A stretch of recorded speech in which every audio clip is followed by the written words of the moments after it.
नमस्कार सर. या बसा. बोला. मला क्लास जॉईन करायचा आहे. मी कोणकोणत्या वारी येऊ तुमच्याकडे क्लास शिकायला? शुक्रवार, शनिवार आणि रविवार माझा इथे क्लास असतो.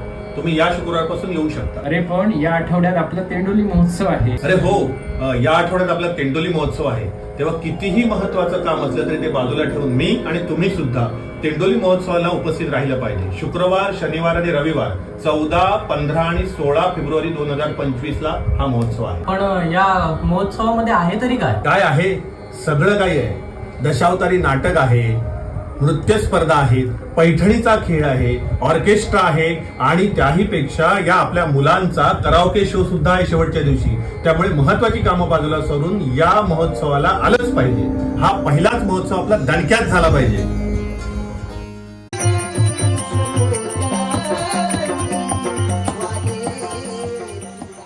युद्धाची मोहीम फत्ते करून आम्ही या महालाच्या द्वारापाशी आलोय.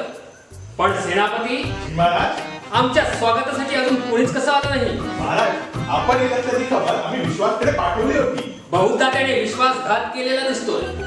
विश्वास? अरे विश्वास! मुजरा महाराज, विश्वास?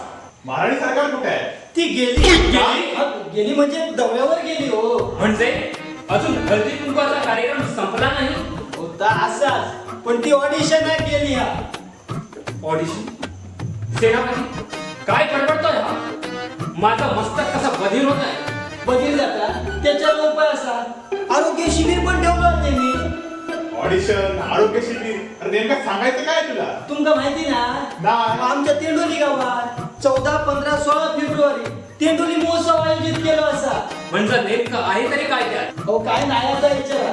रांगोळी स्पर्धा, हळदी कुंकू समारंभ, प्रश्नमंजुषा, वेशभूषा स्पर्धा, ऑर्केस्ट्रा आणि दशावतार पण आयोजित केला त्यांनी. बस बस बस, झालं माझ्या मनाचं समाधान. निघालो आम्ही. हो महाराज, कुठे निघाला? तेंडोली महोत्सवाला. हो ते गेले, आम्ही हैसर काय करूया? आम्ही पण जाऊया. चला चला. हे तर येते. आणि तुम्ही तारीख लक्षात ठेवा. 14, 15, 16 फेब्रुवारी 2025 रवनाथ मंदिर तेंडोलीच्या भव्य प्रांगणावर आपलो महोत्सव तेंडोली महोत्सव. येवा महोत्सव आपलोच असा. धन्यवाद.